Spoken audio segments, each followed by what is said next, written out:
The Diary by Ronin1999. I never believed that I would ever write a diary, but since I'm stuck in this mess and because I have nothing else to do, I thought it wouldn't hurt. My name is Gumball Christopher Watterson, and this is how everything started. I woke up on Monday like usual and was about to go to school, until I realized something was off. Neither my brother Darwin, my sister Anais, nor my parents were anywhere in my home, which is strange because we always eat breakfast together, but they were nowhere to be found.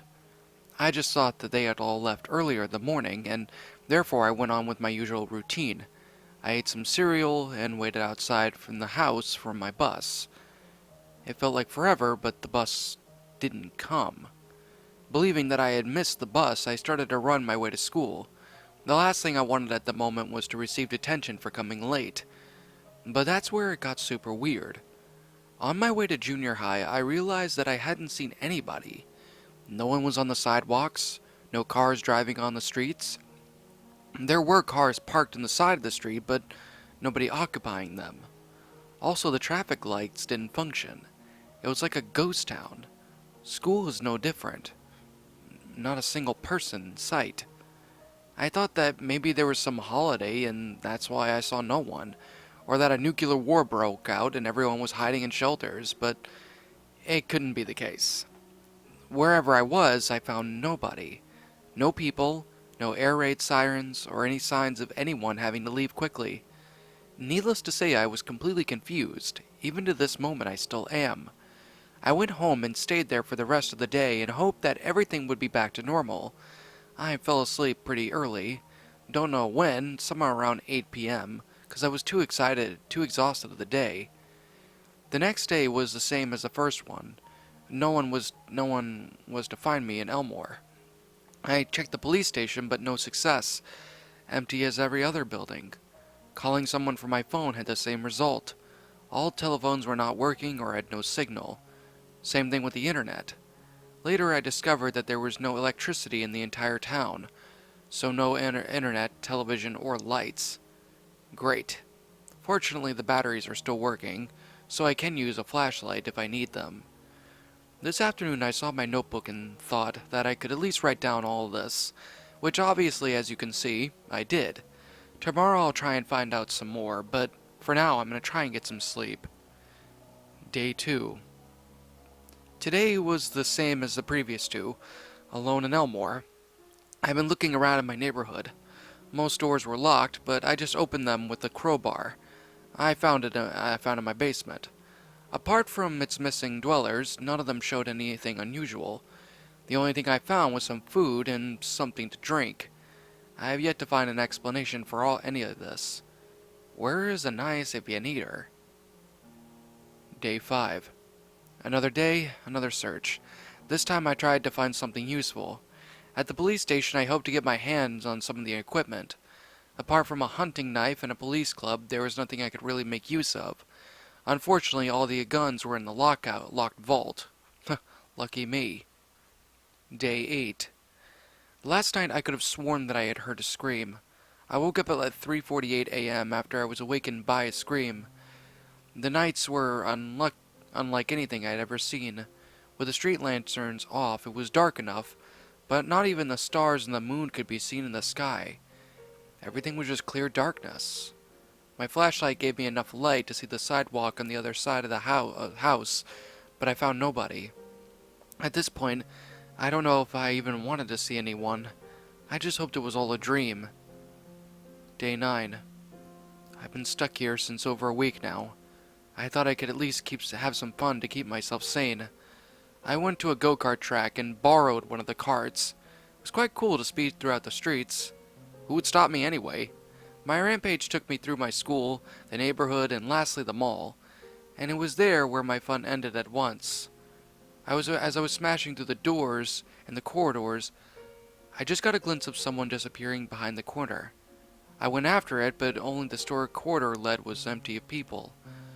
I checked every corner, but found nothing. Maybe it was just an optical illusion or something. Yeah, that must be it. Day 11.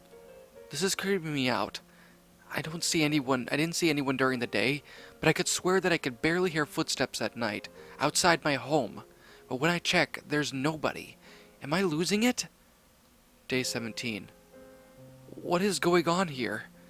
When I went home this afternoon, I saw that the front door of my house had scratches on it, and big ones on top of that. Did it happen when I was away? Or did it happen last night and I just didn't notice it? Day 21. It's official. I'm losing my mind. Whenever I go outside, I can hear footsteps behind me, every now and then.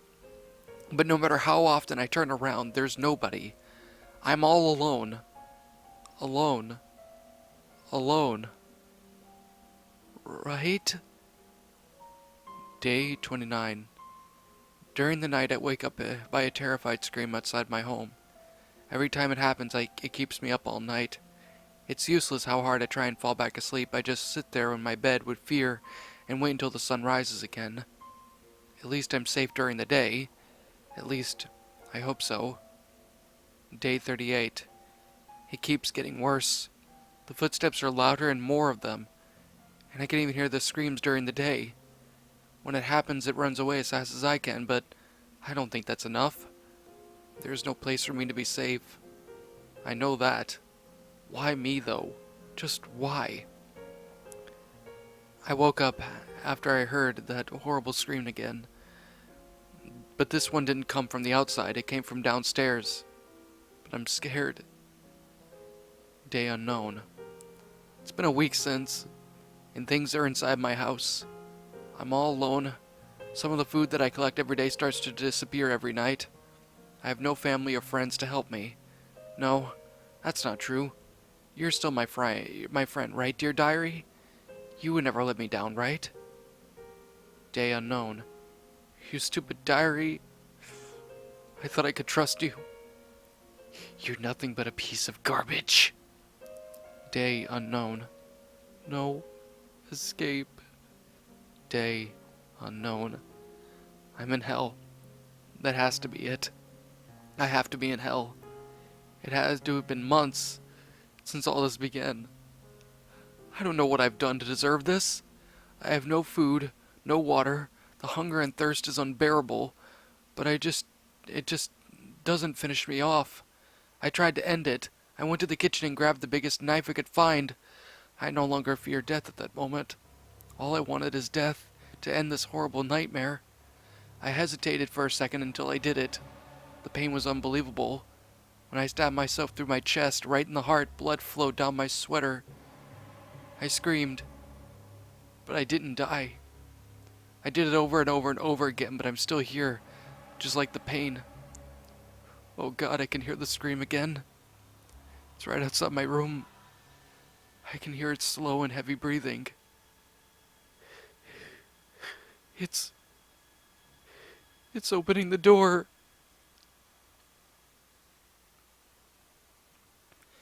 And that, my little shadows, was the diary. The amazing world of Gumball fanfiction for Fanfiction Friday. My final thoughts on the story? Well, for this being a one chapter long story, I have to admit this was actually kind of chilling. I mean, I don't know about any of you guys, but the idea of being forever alone is kind of scary. You know, with this entire story going on the way that it is, it's definitely pretty messed up when I think about it now. I mean, the whole startup of the storyline with Gumball waking up, writing in the diary, and things like that. I mean, it's genuinely pretty crazy, I'm going to be honest with all of you. I mean, the whole thing with, Gumball losing his mind after a certain period of time, which, let's be honest, will happen to literally anybody if this was the case. I mean, it's definitely weird, and crazy, and creepy. And for the fact that it's a very short story, that really helps out a lot with this. Now, in regards to how the rest of the story went out, I enjoyed it. I genuinely can say I enjoyed this story a lot. I found it to be well done, very creepy, very interesting, very spooky. But also, it left me with a sense of wonder. what happened to all of the Watersons? Like, what happened to everybody? Why is Gumball the only one there? Is he really dead? Did he really go to hell? I mean, what are these creatures? I mean, these are the kind of things that normally I wouldn't like, in regards to a story like this, because, there wouldn't be a proper explanation. But in this story, I'm willing to give that, an exception because of the fact of the matter that, well, I mean, the story itself, while it doesn't have much of an explanation, I think that that's what it was purposely meant for this story, was that it was to sit there and kind of give a feeling of foreboding and a feeling of, loneliness and a bit of fear. In a sense, you actually feel a little bit of what Gumball is going through. I mean, and another thing as well, I love the detail that was in the story itself. It may not have been too crazily detailed, but it definitely was there enough for me to visualize everything that Gumball was going through. And let me tell you, that right there honestly made this story a lot more terrifying than anything. And again, before I end this review, I do want to apologize for the last Fanfiction Friday I did. Again, I said I would do something to kind of counteract that, and this is basically what I found. This is what I like to read, and this, I promise you all, this isn't anything particularly, crazy or whatever. Something a little bit more tamer in a sense for all of you, just in case if anybody got, hated what exactly the last Fanfiction Friday was. So anyway, with that even said, this is simply my own personal opinion, and if you disagree with it, that's perfectly fine too. We're all entitled to our own opinions in regards to these fanfictions, and this is simply my own personal thoughts. My final rating of the story? I give this one 9 out of 10. It's relatively enjoyable. I like the way that it all went out, but if I had to say one major complaint that I had, I do wish that the entries were a little bit longer. Maybe a little bit more detailed explanation of what Gumball was really going through. And, this is a nitpick. I'm not counting this as a negative, but I really would have liked to know what exactly those creatures were. Where all the people there were at. I mean, and why exactly everything was going on the way that it was going out. Basically just an explanation on that end, to be honest. But still, very enjoyable fanfiction. Pretty creepy, very spooky. I liked it a lot, and I found it to be very enjoyable, especially for something an amazing world of Gumball related. But even then, what did you guys think about this creepypasta? This fanfiction, my apologies, although I could probably call it a pasta as well. Did you guys enjoy it? Did you guys not? And also, what would you have done to help make this story a lot better? Let me know your thoughts down in the comments section below. I'm the Shadow Reader. Thanks again for watching today's episode, and if you're brand new here to this channel, make sure to like, comment, and subscribe because I make brand new videos every single day. And of course, like always, roll the outro, cause I'm out. In fear and surprise as your eyes widen, your mouth goes dry with each battered breath. You try to scream, your mind begs to leave, glued to your computer screen. The killers they slash, the tapes burn and crash. The cartridge you bought will be your final haunt. The rituals of hate will seal your fate.